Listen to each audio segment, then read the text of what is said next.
No hay problema. Todas mis charlas comienzan así.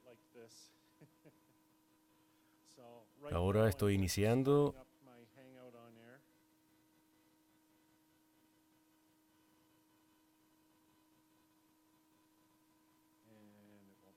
No, estoy bien.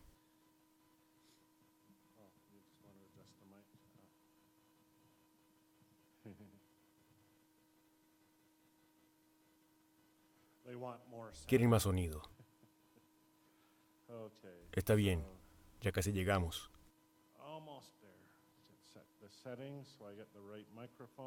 Ajusto mi micrófono, transmite, se está emparejando.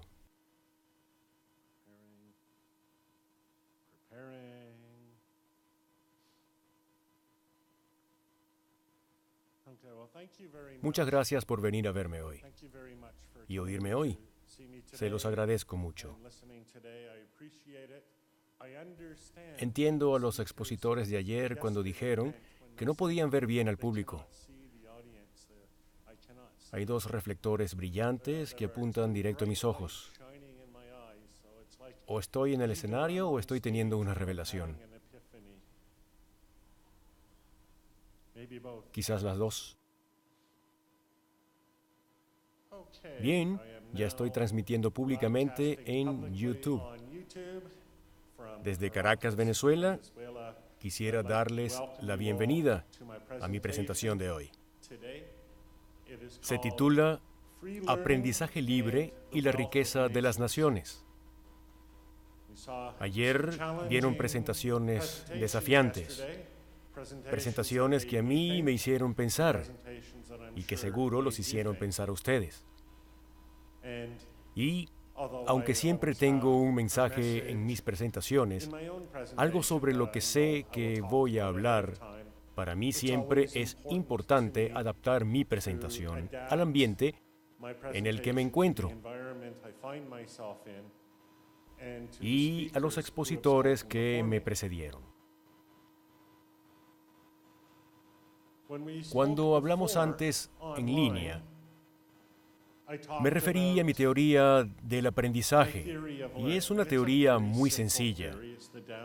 Es la teoría de Downs del aprendizaje, demasiado sencilla para ser una teoría, y ciertamente no es mi teoría.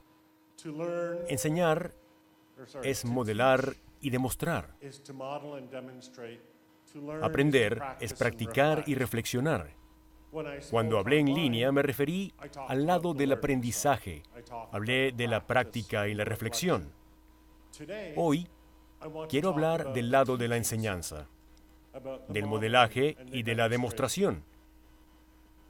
Así que esta presentación tiene dos grandes partes. En la primera quiero captar lo que estamos haciendo cuando enseñamos en línea en un curso en línea. Al menos en los MOOCs, tal como los he diseñado y como mis colegas los han diseñado.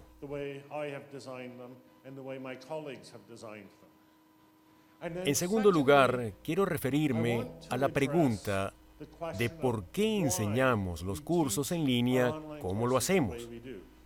Y así espero responder a la discusión tan enriquecedora que se dio aquí ayer.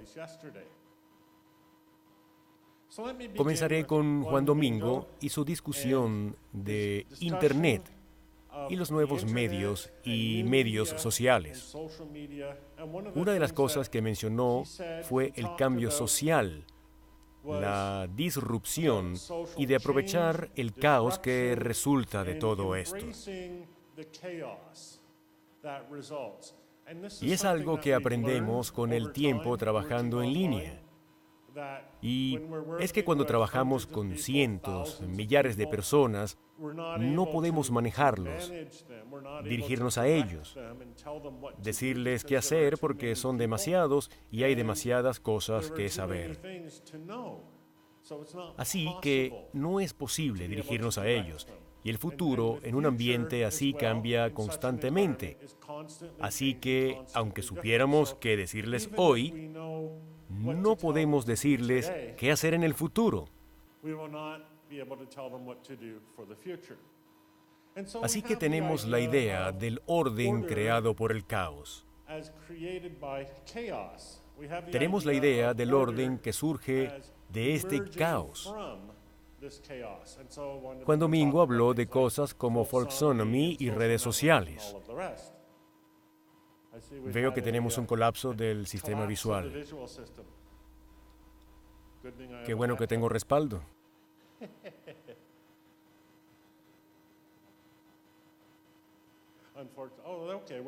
Bien, ya volvimos. Eso estuvo bien. Ustedes también deben tener un respaldo. ¿Qué significa todo esto? ¿Qué nos dice sobre cómo enseñamos y cómo aprendemos? El primer mensaje que surge de la charla de Juan Domingo es una comprensión de nuestra sociedad y de nosotros mismos como seres que perciben. Y esto es algo importante que debemos captar, porque históricamente nos caracterizamos como seres que saben, gente que encuentra reglas, regularidades, leyes de la naturaleza, pero fundamentalmente aprendemos al percibir. ¿Pero qué significa eso? Aprender es un proceso de crear orden a partir del caos. El conocimiento es literalmente un conjunto de conexiones entre entidades. El conocimiento en la mente humana es un conjunto de conexiones entre nuestras neuronas. Ese conjunto de conexiones es literalmente lo que sabemos. El conocimiento en una sociedad es lo mismo. Es el conjunto de conexiones entre los individuos, los conceptos que ellos crean, los artefactos que construyen y las culturas que crean. Este conjunto de conexiones es literalmente el conocimiento de la sociedad. Sin embargo, ese conjunto de conexiones se crea con el proceso de aprendizaje. El aprendizaje es el mecanismo para formar las conexiones. El mecanismo para crear los vínculos entre las neuronas de nuestras mentes y crear los vínculos entre la gente, los artefactos y los conceptos en la sociedad. A menudo nos concentramos en el contenido del conocimiento, lo que dicen estas conexiones, pero lo que es más importante desde nuestra perspectiva como educadores es lo que hace este mecanismo, este conjunto de neuronas conectadas. Y lo que hace es percibir el mundo. Miramos al mundo y vemos caos. Y este caos entra en nuestra mente y penetra en esta red de neuronas conectadas. Y esta red de neuronas conectadas recibe este caos y percibe patrones en el caos. Reconoce patrones en el caos.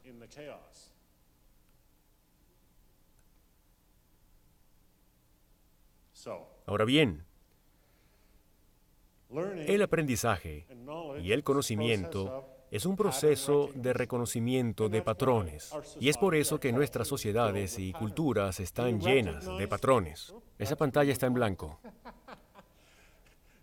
¿Reconocen ese patrón? Es el patrón de los manteles allá afuera. Fíjense, cuando vayan a verlo otra vez, lo reconocerán. Habrán aprendido. No es que sea útil. Así que esta es la base de nuestro diseño, de la creación de nuestros cursos masivos abiertos en línea MOOCs. Me gusta cómo lo pronuncian en español.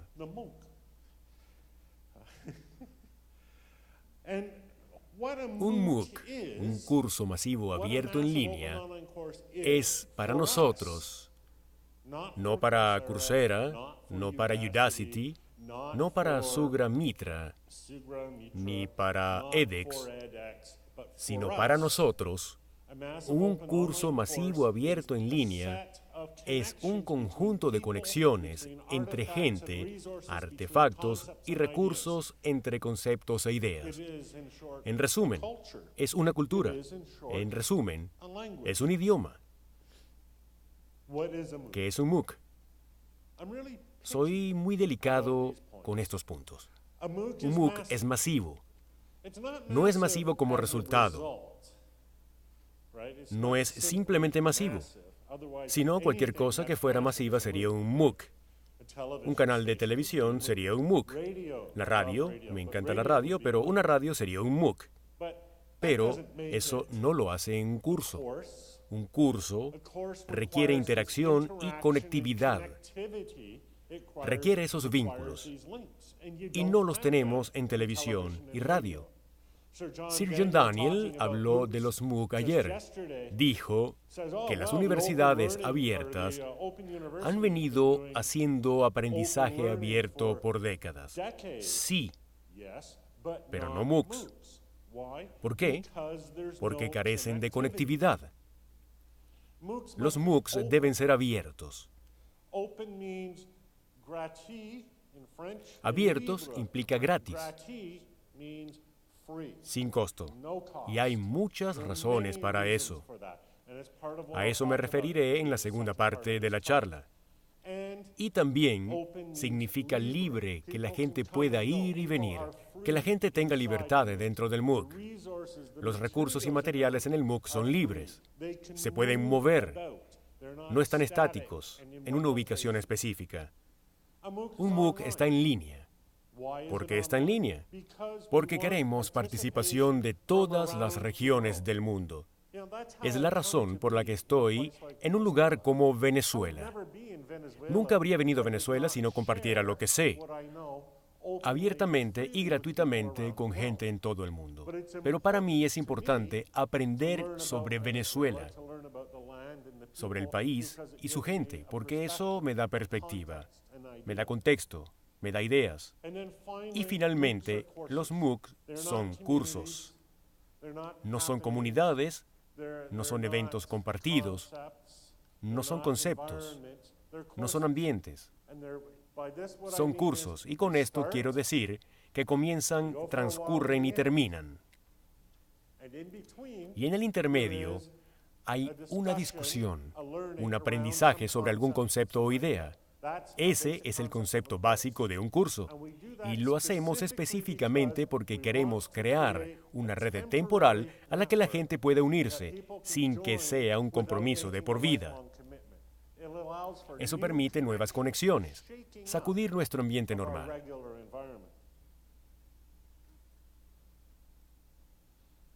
Lo tengo aquí, pero aquí no. Pueden ver los diagramas de los MOOCs. Estos diagramas fueron creados por participantes. Esa pantalla sigue en blanco.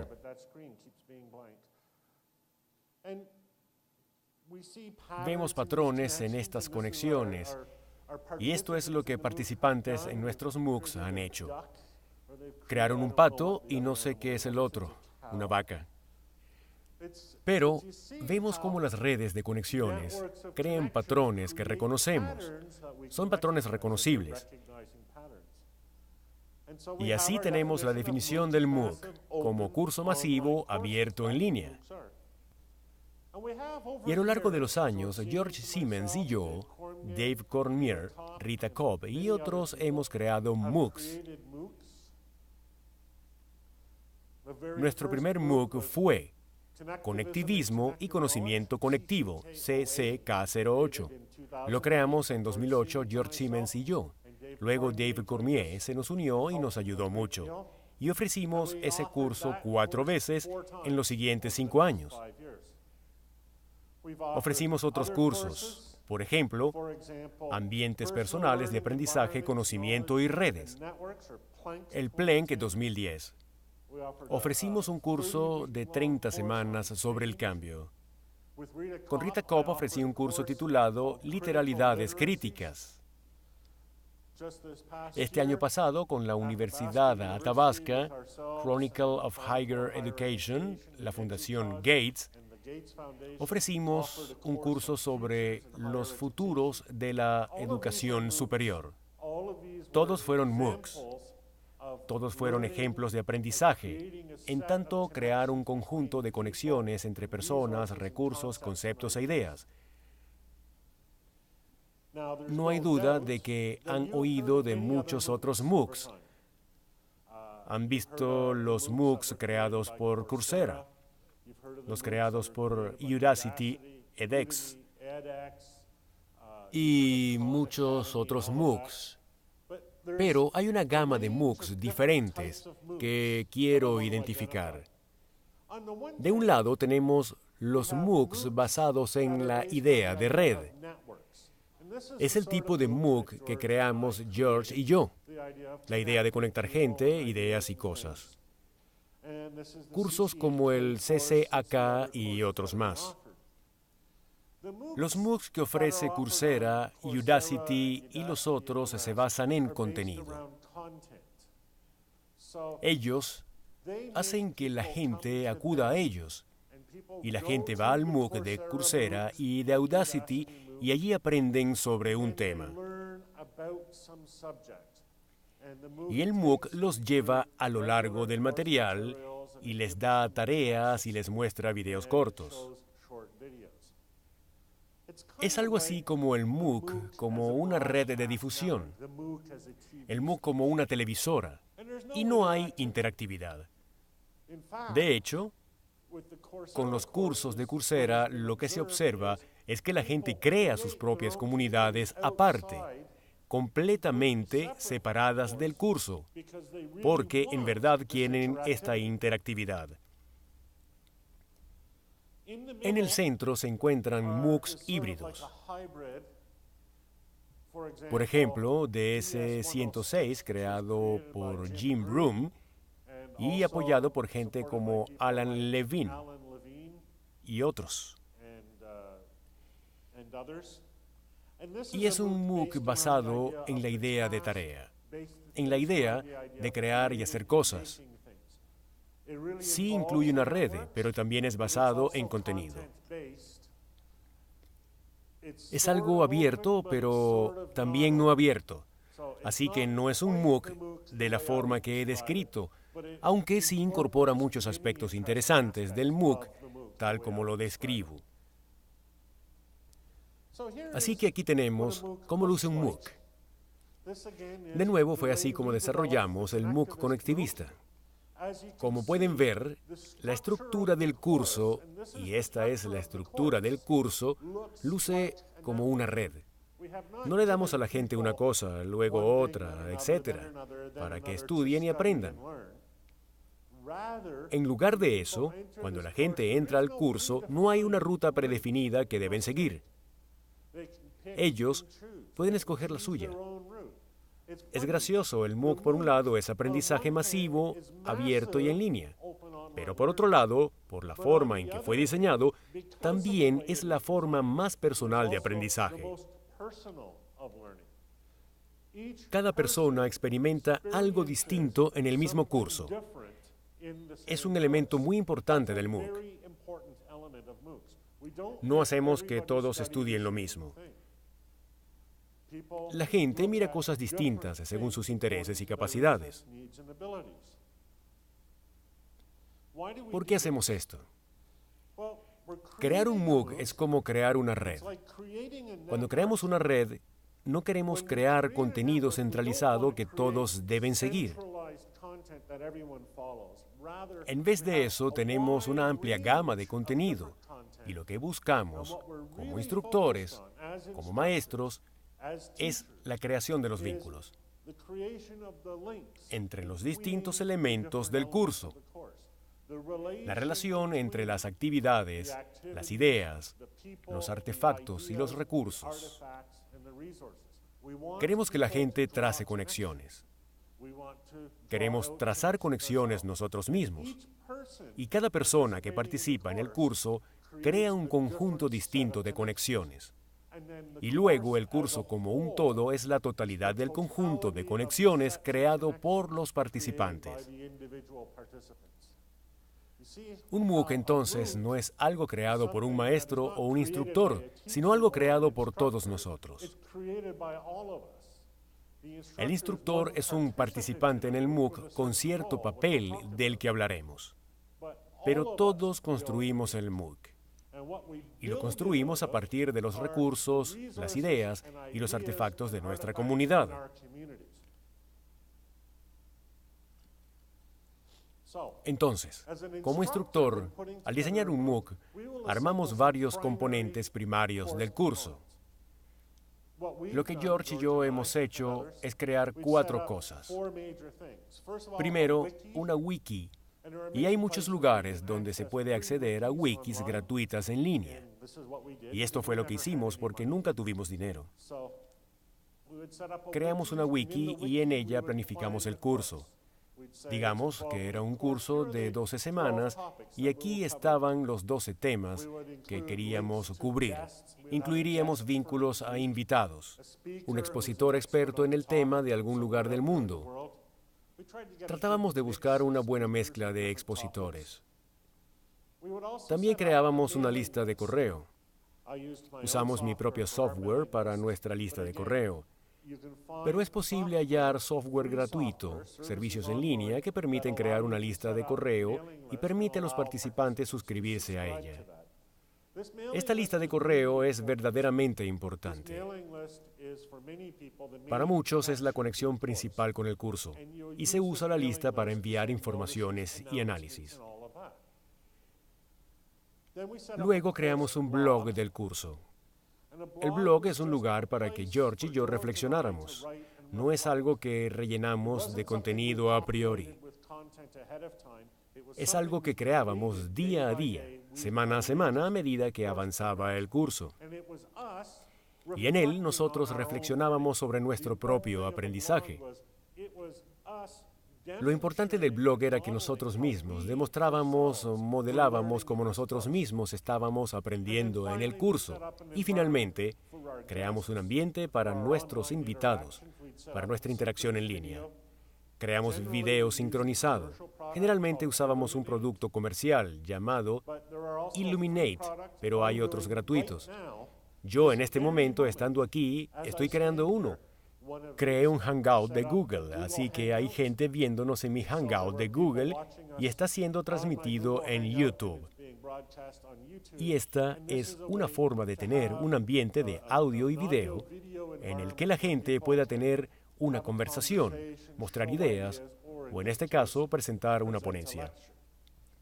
Generalmente no es buena idea solo presentar una ponencia. Si piensan en la radio y la televisión, tal como las conocen, quieren algo interactivo, una conversación. Si hay algún periodista de radio en el público, sabe exactamente a lo que me refiero. No hay nada más aburrido que 60 minutos con la misma persona hablando. Uno quiere variedad. Quizá un poco de música, conversación, preguntas y respuestas. Gente que visite, etc.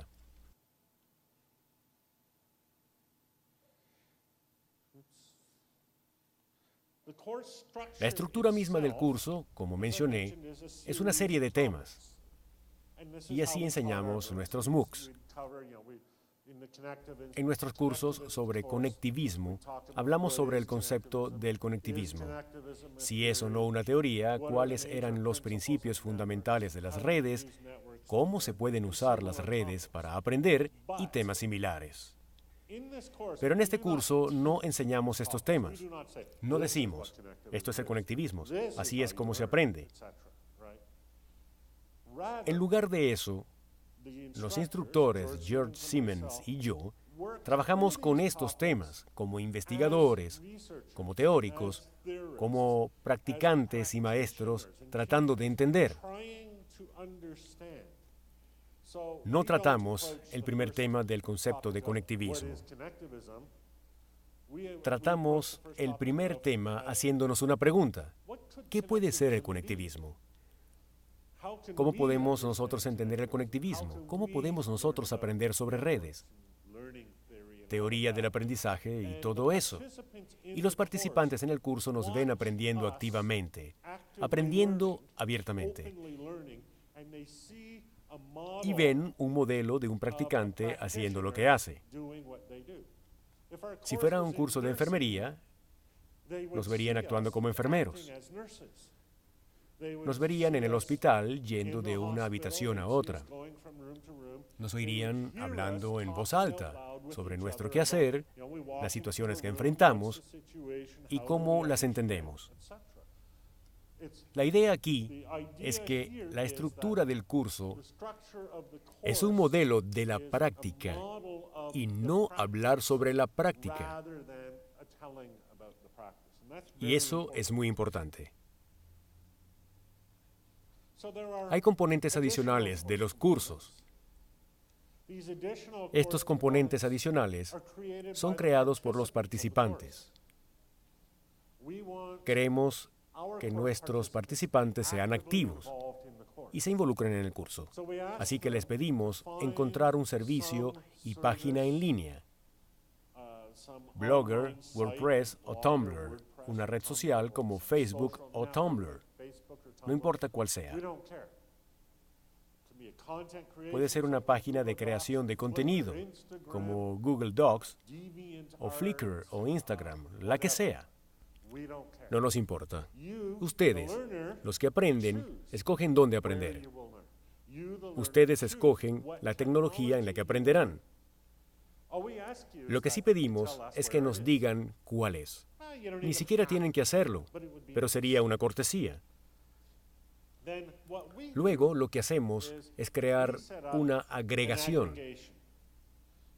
Creamos un mecanismo donde podemos vincular todas estas cosas que los participantes crean, blogs, WordPress, etc. Y los conectamos, típicamente usando un agregador RSS o un sitio como IFTT.com.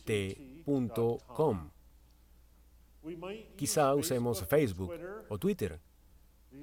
Son formas importantes para agregar. Todos estos métodos combinados, no hay una sola forma correcta.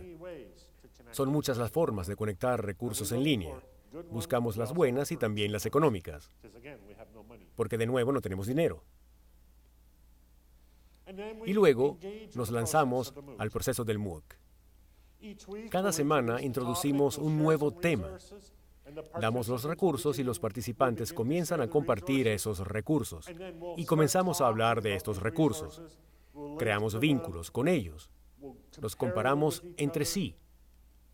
Los criticamos. Ponemos apodos a los instructores. No hacemos eso. Tenemos conversaciones e interacciones sobre los recursos. Y a lo largo de la semana tenemos un debate con un invitado experto. Y si volvemos al ejemplo del curso de enfermería, tendríamos una enfermera experta, alguien que enseñe enfermería en una universidad o que tenga unos 25 años de experiencia como enfermera. Y los dos hablaríamos con ella o él y diríamos que estuvimos ayer en una habitación y vimos cosas. Y la experta diría, sí, vieron tal cosa, pero debieron reconocer esto otro, porque, mire. Y se me acabó el ejemplo porque no sé de enfermería. Es difícil de decir lo que habría que reconocer. Pero la idea aquí es que entramos en una discusión sobre el tema con un experto. Y lo importante no es el contenido. Lo importante es la dinámica de la interacción, lo que nos parece importante, lo que nos parece el estándar de la verdad, lo que nos parece relevante, lo que hallamos inútil, ese tipo de cosas. Y no son el contenido de la conversación. Son los patrones que reconocemos en la conversación a medida que hablamos. Porque la conversación es como una gran red y no es algo a ser memorizado. Es algo que vemos, en lo que participamos, en lo que nos sumergimos y percibimos. Y luego vemos surgir un patrón. Piensen en oír radio. Uno no memoriza lo que dice la radio. Eso sería tonto. Pero con el tiempo comenzamos a reconocer patrones. reconocemos temas, valores, y eso es lo que crea las conexiones entre uno y la radioemisora. Y hacemos esto cada día. Agregamos, unimos el contenido de los participantes y luego compartimos ese contenido con todo el mundo. Facilitamos esta discusión distribuida entre participantes que están por toda la Internet, en muchos lugares. Este es un esquema de Grasshopper, la tecnología que uso para esto, y de la entrada de los usuarios que pueden venir de Facebook o de Twitter o algo que me envían directamente y recibo flujos de RSS de sus blogs, sus wikis, de sus Flickrs, Instagram o lo que sea. Yo lo traigo, lo uno y lo organizo para que cada día se cree una imagen compuesta por todos los elementos que la gente ha creado. Es demasiado para leer, pero un participante lo percibe como patrón y selecciona entre todos los recursos que cree relevantes.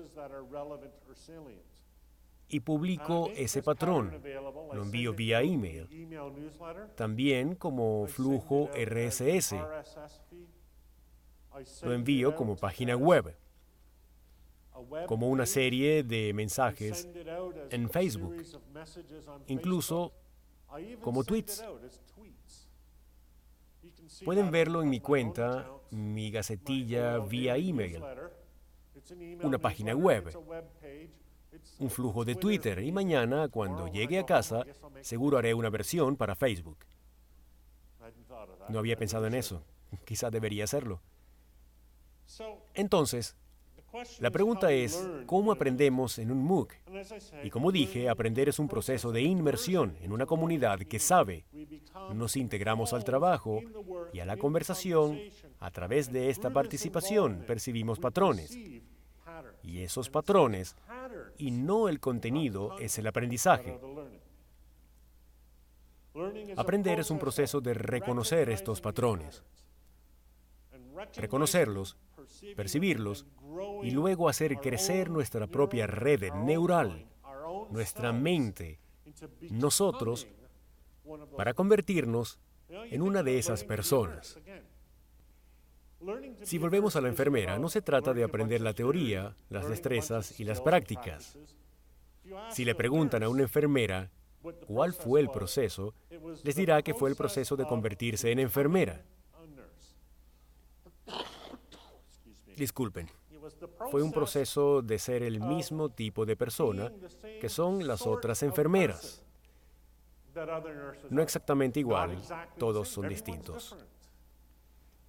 Pero sí el mismo tipo de persona. Una persona que ve el mundo de la misma forma, que usa más o menos el mismo idioma, que responde y actúa casi de la misma manera. Y ahora preguntamos, y esta es la encrucijada, ¿por qué? ¿Qué tipo de comunidad es la que reconocemos, de la que aprendemos, en la que nos sumergimos y en la que crecemos? ¿Qué es? ¿Cómo se forma? ¿Cuánto vale? ¿Queremos ser enfermeros? ¿Alguien se despierta una mañana queriendo ser enfermera? ¿O se despierta en la mañana queriendo ser uno de esos obreros que cava en la arena? Saben, esa era mi ambición. Ayer oímos sobre la idea de que quiero que mi hijo sea médico para que no tenga que trabajar como yo. No se trata de tener que trabajar o no, sino de lo que es una persona o en lo que se ha convertido. ¿Este es un trabajo inútil? Claramente no. Es muy útil. No tendríamos este edificio sin alguien que cavara así.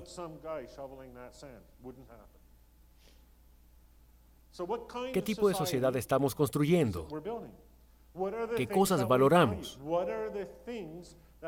¿Qué queremos que nuestros estudiantes aprendan? ¿Por qué hacemos que nuestro aprendizaje sea una red de este tipo y no de ese otro tipo? Bueno, todo se basa en la riqueza de las naciones. Queremos que nosotros y nuestros estudiantes y nuestra sociedad sea rica. Ayer oímos una larga charla sobre la riqueza de las naciones. Y concuerdo. La riqueza de una nación no es el petróleo, ni los minerales en el suelo. Todos concordamos con eso. El padre Ugalde preguntó si la riqueza de una nación es la suma de los bienes y servicios producidos. Y esa es la versión tradicional hoy en día. Preguntamos, ¿por qué queremos que nuestro pueblo se eduque? Y esto es cierto en Canadá, Venezuela o cualquier nación.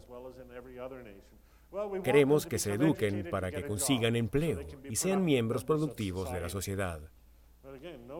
Pero nadie se despierta una mañana pensando que quiere ser un miembro productivo de la sociedad y quiere hacer ladrillos. ¿No es cierto? Es como el petróleo. Los recursos minerales son necesarios para la riqueza. Por eso está mal que alguien nos despoje de ellos. Pero no son suficientes para la riqueza. Son un medio para un fin. Y los bienes y servicios de una sociedad también son necesarios para la riqueza, pero no suficientes.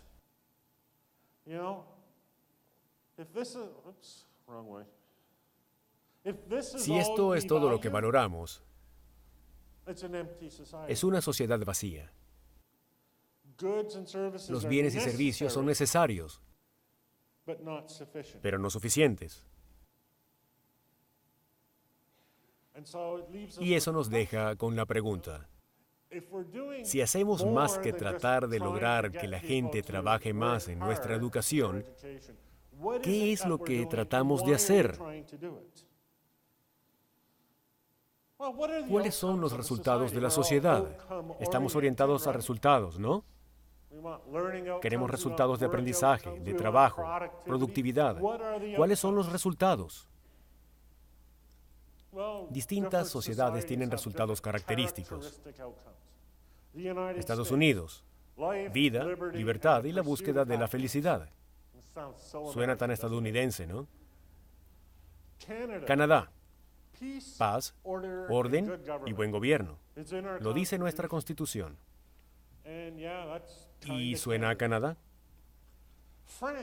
Francia, libertad, igualdad, fraternidad.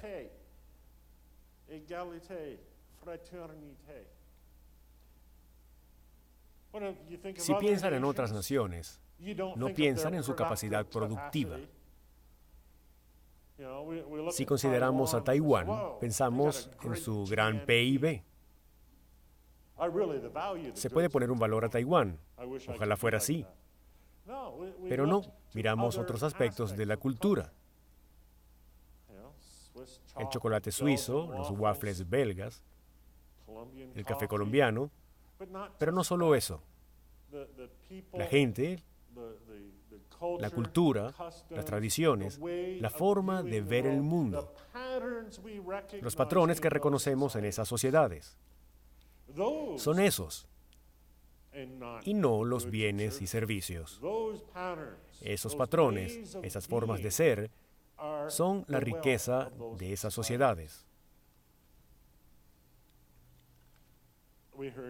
Ayer oímos sobre cultura educativo-productiva de calidad.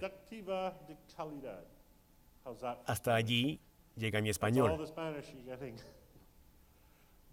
Pero, si nos definimos como consumidores y productores, es todo lo que llegaremos a ser.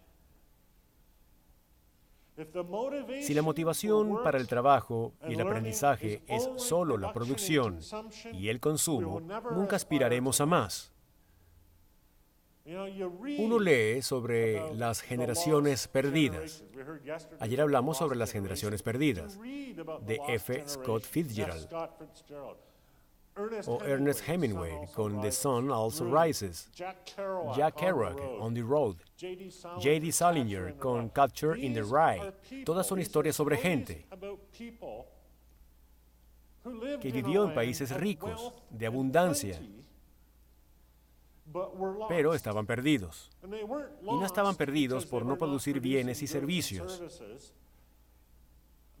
Estaban perdidos por no tener dirección. No percibían patrones en su existencia. No comprendían su papel y lugar en la sociedad. Esa es una pérdida mayor que la de un bien o servicio. Ahora, pensemos en el conocimiento y el aprendizaje. Pensemos en las destrezas desarrolladas y la adquisición de conocimiento. Necesitamos esas cosas. Necesitamos destrezas, conocimiento, pero tal como el petróleo en el subsuelo, como los bienes en la fábrica, el contenido y el conocimiento son necesarios para que una persona se convierta en educada, pero no son suficientes. Son el contenido, las señales enviadas entre las personas en la red, las personas en la sociedad. Son como las señales enviadas de una neurona a otra. Pero ese no es el conocimiento. El conocimiento es lo que surge de la totalidad.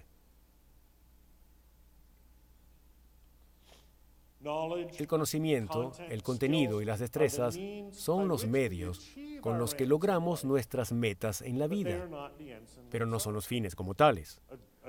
Un médico no dice, quiero poder ser capaz de hacer una incisión con mayor precisión que todos los demás. Eso no es lo que motiva a un médico. Un médico dice, quiero salvar vidas. ¿Por qué? Porque vale la pena salvar esa vida. Las incisiones, las operaciones, las medicinas son medios. Está mal si alguien nos las quita, pero no es la razón por la que la persona quiere ser médico. Si nos concentramos en el contenido y conocimiento como la fuente de riqueza, nos convertiremos en poco más que productores y consumidores de contenido, una generación perdida de educadores. Y aprender es más que eso. Piensen en cómo evaluamos el aprendizaje. Evaluamos el aprendizaje dando a la gente una tarea. Se aprueba la tarea si se tiene la respuesta correcta. ¿Quedarían satisfechos si su médico les diera las respuestas correctas y nada más? Probablemente no.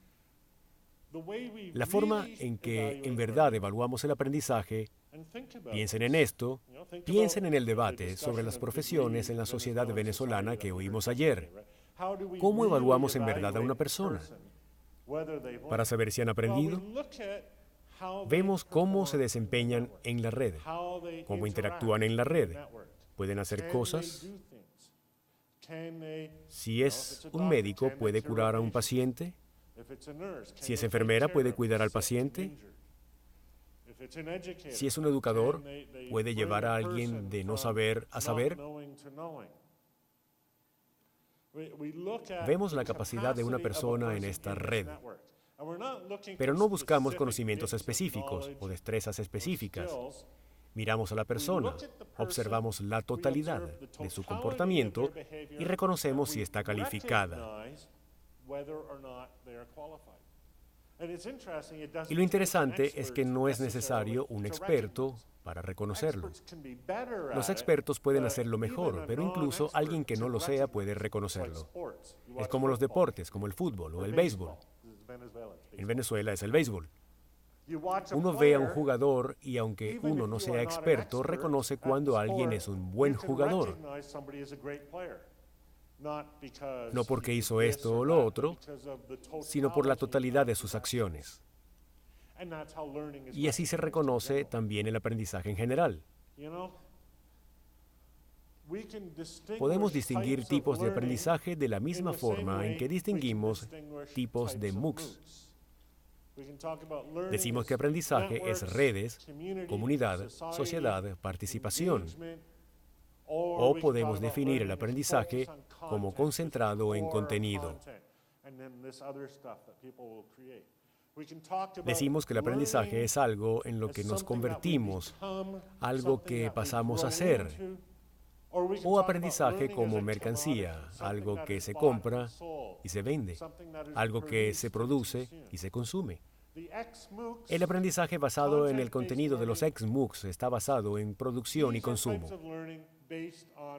Es el tipo de aprendizaje dirigido a crear buenos productores y consumidores,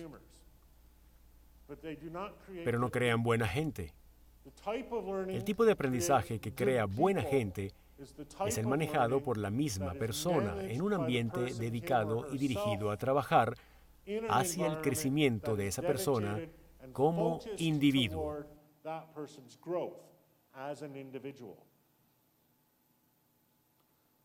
Por eso el aprendizaje abierto y la educación abierta es tan importante. No es porque queramos tener acceso gratuito a las cosas. No es que queramos que el gobierno nos dé el aprendizaje gratuito y nosotros solo lo recibamos. Porque eso es aprendizaje como consumo y producción. Es porque nuestro contenido de aprendizaje, nuestro contenido educativo, son, de hecho, las palabras y oraciones que usamos para comunicarnos. Y no es que valoremos una palabra más porque tengamos que pagarla. De hecho, una palabra se hace difícil de usar o casi imposible de usar si tenemos que pagar por ella. Para que las palabras y oraciones creen conversaciones, deben ser gratuitas. Si no, las conversaciones no serían posibles. Si no, el crecimiento y el desarrollo no serían posibles. Una vez oí una presentación titulada Hablando en lolcats. Los lolcats son fotos de gatos con leyendas cómicas. Están por toda la internet. La primera era la foto de un gato que decía, I can have cheeseburger. Es tonto. Pero la gente se enviaba esta foto unos a otros y enviaron tantas.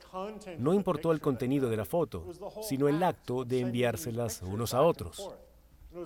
Fue como tener una conversación con fotos. Y así es el aprendizaje. No importa el contenido de esos recursos compartidos en el MOOC, es la acción de enviar esos contenidos y trabajar con ellos, jugar con ellos, experimentarlos, sumergirse en ellos.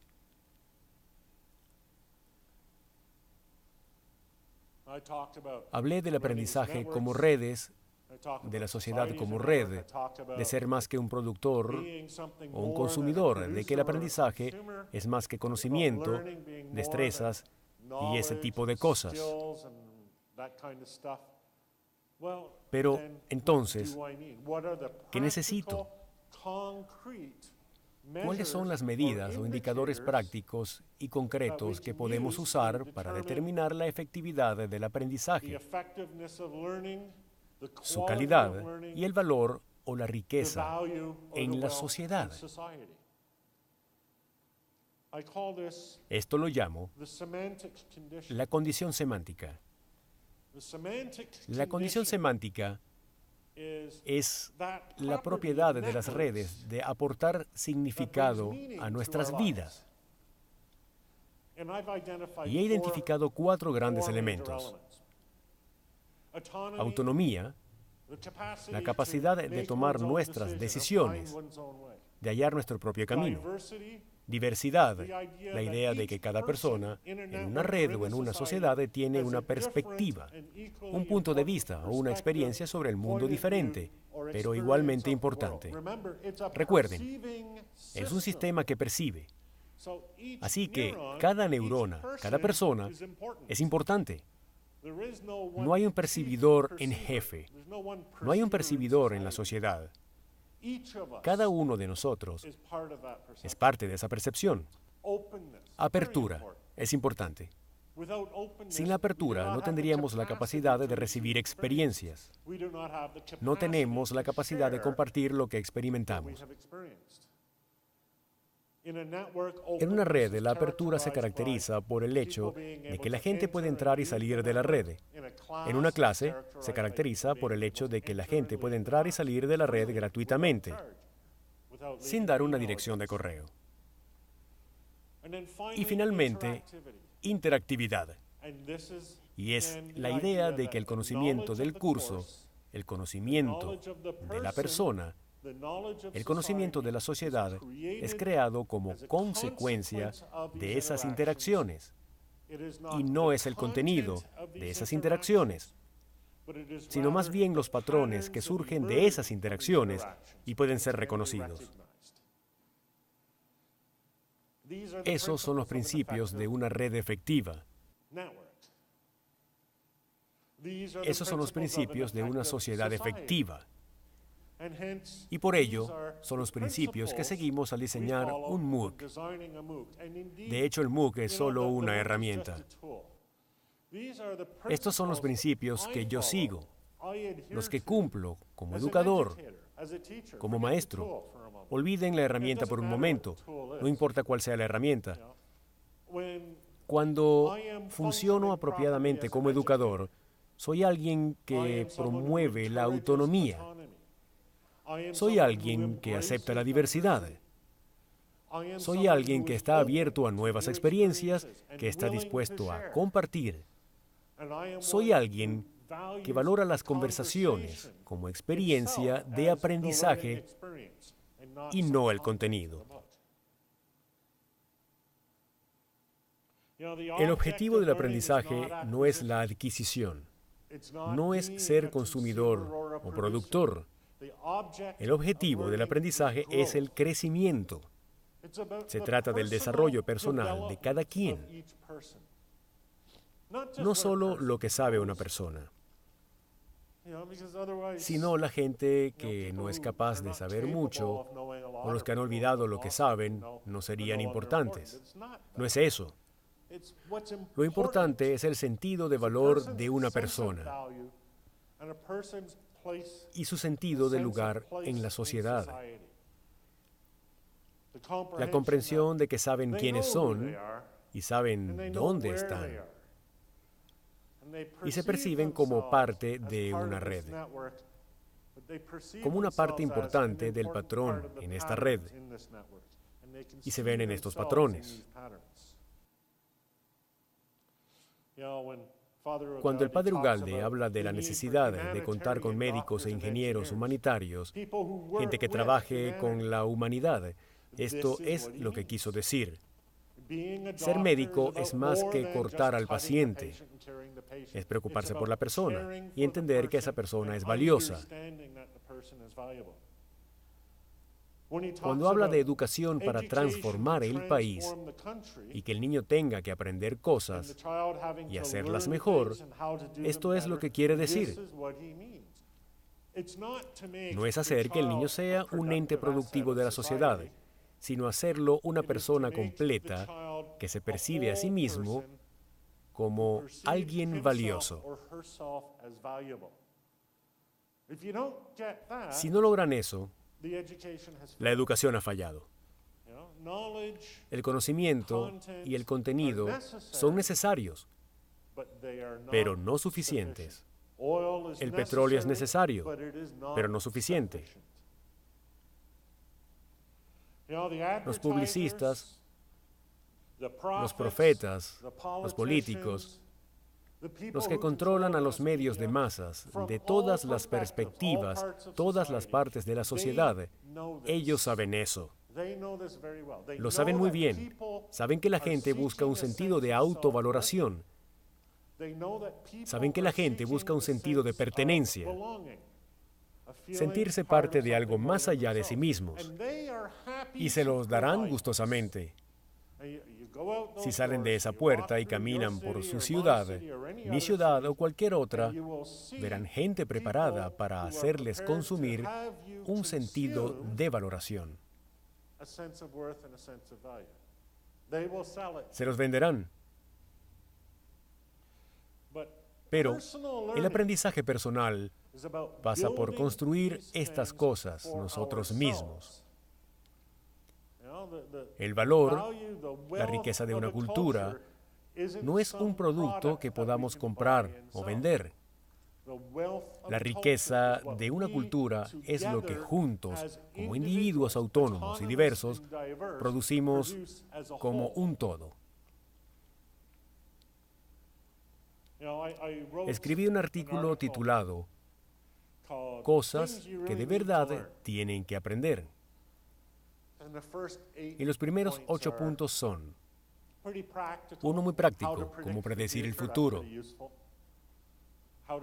A leer, muy útil. Los últimos 2 puntos se relacionan con esto. El primero de estos puntos, que deben aprender, que todos debemos aprender, que yo debo aprender, y créanme, en verdad tengo que aprenderlo, es cómo valorarme a mí mismo. ¿Qué significa valorarse a sí mismo? Lo voy a leer porque es importante. Son varias cosas. Por ejemplo, es creer que somos suficientemente buenos para tener una opinión, tener una voz, algo que decir, que sus contribuciones sí cuentan. Es creer que se es capaz, que se puede aprender y hacer cosas y ser creativo. Es su capacidad para ser independiente y no depender de alguien o alguna institución. No depender de un publicista o alguien de mercadeo o un político o un profeta o lo que sea para el bienestar personal.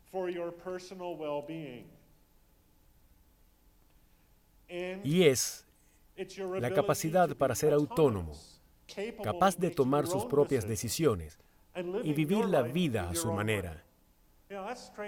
Eso viene directo de John Stuart Mill, el principio de la utilidad. Sobre la libertad, el derecho de cada persona de buscar su propio bien a su manera es la fundación de la riqueza de una sociedad.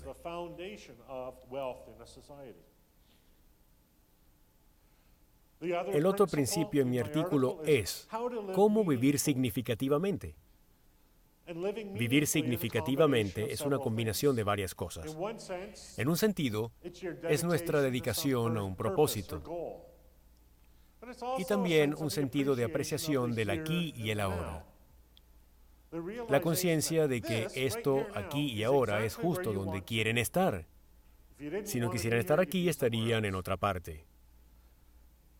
Y finalmente, es la conciencia de que nuestro lugar en el mundo, nuestro significado, es algo que debemos crear nosotros mismos. Y eso nos lleva a la conclusión de esta charla. Algunos dicen, por fin.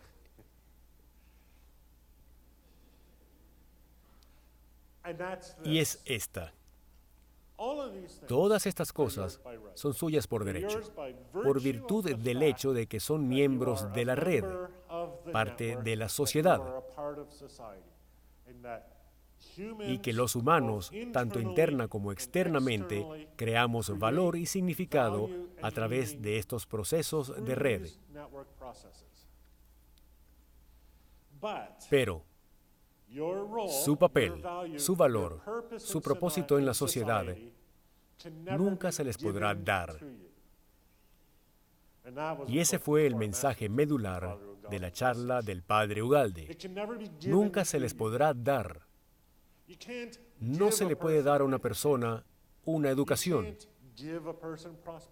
No se le puede dar a una persona prosperidad. No se le puede dar riqueza. No se le puede dar un sentido de significado, un sentido de valor. Se tienen que tomar. Tenemos que tomarlos.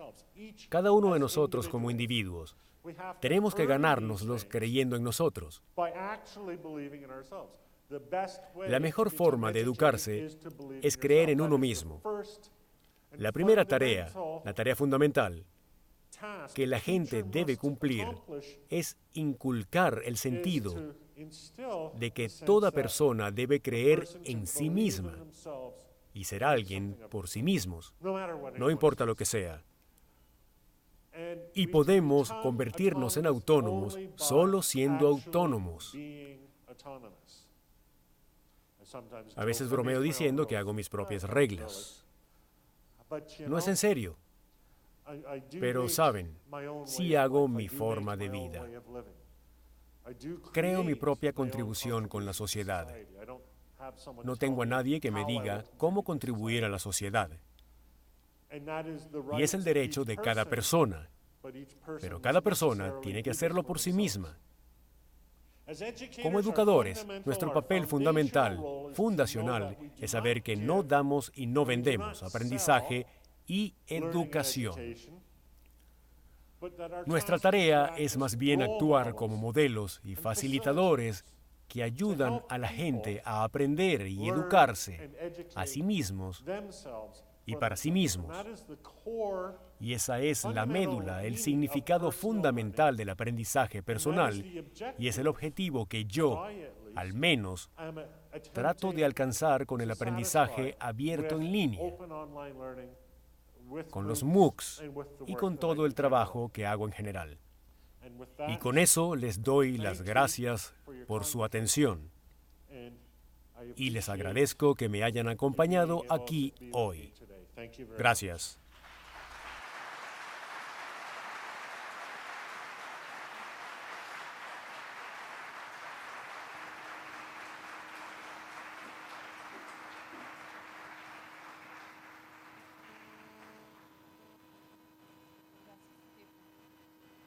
Muchísimas gracias, Stephen Downes, por su ponencia. Y la verdad que fíjense que encuentro algunas similitudes. Juan Domingo, correcto, no me equivoco, ¿verdad? Entre algunas de las frases de Stephen y lo que tú mencionabas el día de ayer. Como por ejemplo, no el contenido, los patrones que reconocen en la conversación.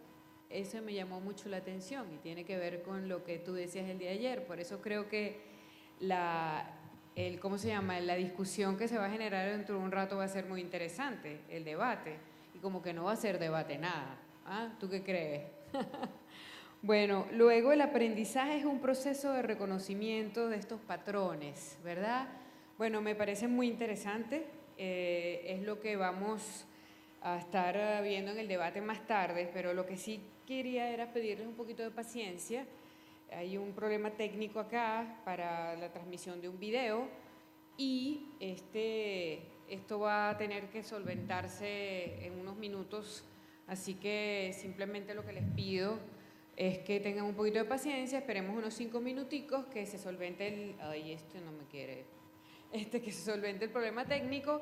Yo regreso acá y les digo cómo continuamos con todo lo que sigue de nuestro evento el día de hoy, de este 7º Encuentro Internacional de Fundación Telefónica de Educación.